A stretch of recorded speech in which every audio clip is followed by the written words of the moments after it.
everybody, and welcome back to the Hilltop Pillbox here in Abbotsford, British Columbia, Canada, and we're on the Italy/Turkey turn. Yes, we're talking turkey today, folks. But before we do that, I'm going to take care of one little thing over here. Now, there is something that's going to happen on the American turn. You can see the Japanese are here. They came over and wiped out the American fleet, but there's one more die to be rolled, but I'm going to let Sky Marshal do that on his turn.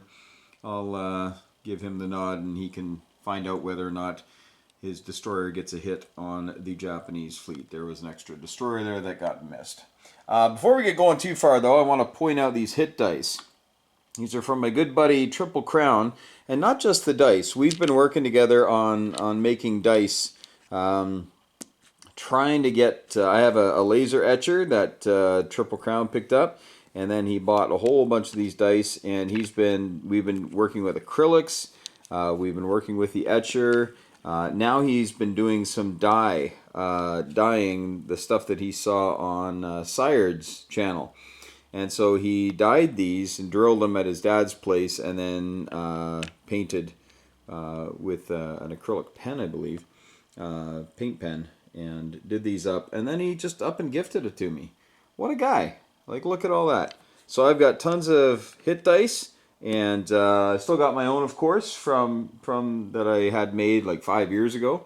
But this is so cool. It's a nice touch. So all these D6s, you won't see them in this game, this Global War game, of course, being a D12 system. But we're actually working on some D12 hit dice as well, trying to make them look nice and also not throw off the balance. Because when you start drilling holes this big in D12s, that might cause some grief. So we're looking at some different things we can do. The etcher is pretty good because it just kind of scratches the surface, but a lot of technical challenges with it. But we're working on it. We're working on it.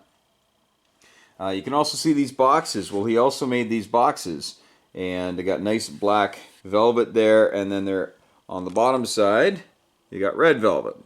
So they are very nice. You know, no hard clunks, nice and soft. And that's fantastic. So, Triple Crown, you're a good man, sir. You're a good man. Oh, what a nice guy. And, yeah. I just blown away by the generosity of him and Sky Marshal and General Hand Grenade and other great people in the community who really supported the Hilltop Pillbox. And also, of course, the great people at HBG. Doug, friend, notably, and we are actually playing on a map that he gifted to me. We were going through some pretty rough times a couple of years ago with our son in university, very expensive, and I had to sell off my 36 map, so he sent me a new one. So I thought that was really top shelf. So thanks to all the support for the Hilltop Pillbox. Just a great community to be a part of. Global War.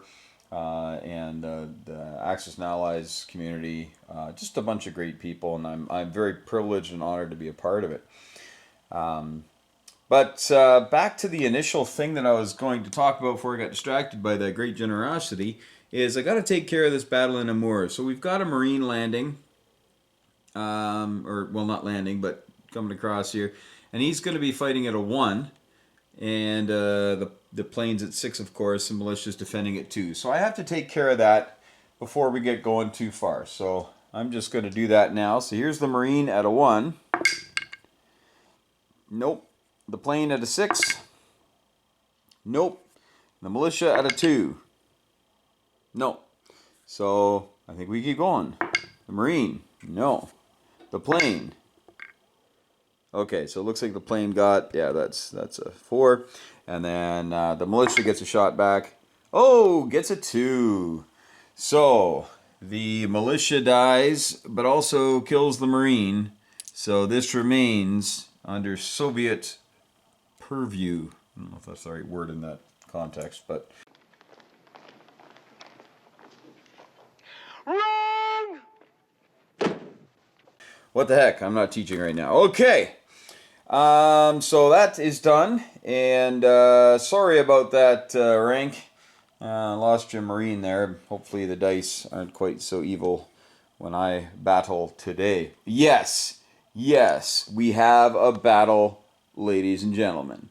We do. But first, we are going to do our aircraft rolling, long range aircraft. This is the 6th turn in a row, 5th or 6th turn in a row. I've been trying to get it from 3 to 4. It was at 2, and then we've kind of done not much. So I need a 7 or better. Oh, that's styling. That's nice. We now have long range aircraft. Yeah, boy. I don't think I can pull that off. All right, so we have long range aircraft for moi, which is really cool. Now, the Italian purchase is going to be 2 infantry and a marine. So that's $10. They have 11, so they'll be saving 1. And then at the end of the turn, they're going to get their 10 back because they're not going to war. You said there's an attack. Yes, I did.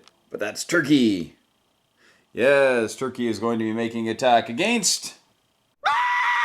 What are you, nuts? No, we're going to be attacking Macedonia. It's our first fight of the war. We're going to start small. So we're going to be attacking Mr. Militia here. And we're going to hope he's not as good as the militia in Amur. Also, we have the Yavuz coming out of a hiding spot along with a coastal ship. You can see the canal is closed, but not to anybody I want it open to. So we're going to come over here. We're going to try to beat up this Greek boat. And along with that, we're going to bring the heavy bomber, or the medium bomber. Okay, so we're going to bring the Yavuz out here. Really like that paint. That red looks really nice. It's good stuff for the Turks. And we like it too. And a coastal sub, firing at a mighty 2. We also have 2 infantry going into Macedonia, along with 1 cavalry, and these 2 fighters. Look at that, coming in, do some damage. So they have 2 spots left. They'll land back in Anatolia, as will the medium bomber, if it survives. Okay, so here we go. Let's start with the naval battle. The naval battle is here at the bottom. So I've got a coastal sub shooting at a 2, but it has first strike at a 1. All right, here we go. Well, target select, pardon me, which there's only one thing to shoot at. So if I get a 2, it's all over. Yeah, it's not over. Okay. All right, so now what we have is we've got the 2 6s. So the white will be the Turkish ship and the blue will be the Greek ship. And then the medium bomber is a green 7. Okay, so the blue is the Greek ship. Okay, well, looks like we got him with the heavy cruiser. The Yavuz got a hit and the Greek boat missed. Okay, so we're just going to take off the Greek boat there. That is going to be effectively British territory here until Germany smacks it down. So that's it for the naval portion of our program.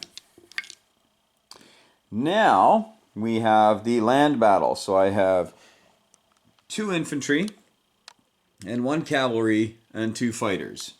All right, so we have 2 infantry. They're shooting at 1. The cavalry normally shoots at a 3, but we're in the mountains. He's a 2. And then we've got 2 6s for the fighters going up against a militia at a 2. Okay, so the fighters killed him dead. We're not going to look at the other... Well, we will. Yeah, they kind of suck. But anyway, we got him with the aircraft. Always bring planes. All right, and then we've got his militia shooting back. Okay, and a 5. So that's a miss. All right, so we're going to take away the Greek militia out of Macedonia. Now, Macedonia is not worth anything monetarily, but you can see that there's this line here, and what it does is it separates these guys from these guys. And these guys want to kill these guys, so these guys helped out those guys by killing that guy who's no longer there. This will all be on the test. All right, here are your exams. 50 questions. True or false? True. Homer, I was just describing the test. True. Look, Homer, just take the test and you'll do fine. False. All right, these fighters are now going to fly back to Anatolia. 1, 2. And the heavy bomber, which went 1, is going to go 2. Still got some gas left. All right, there's that. Now what we have to do is take off these arrows and put on our Or do we want make any moves? Do we want to make any moves? We got all these British guys down here. They could come up and cause some grief. So, I think what we're going to do is we're going to take one infantry and move it over here. And we'll just go there. Don't think the British are so desperate as to want to go after Turkey at this point. I don't think so, but who knows? Sky Marshal, he's just he's been begging me to go to war with my Italian forces, but I don't know. Too busy inventing deep dish pizza. All right. So we have a light armor being placed in Turkey. We had $1 left, and we have an income of a war income of $3.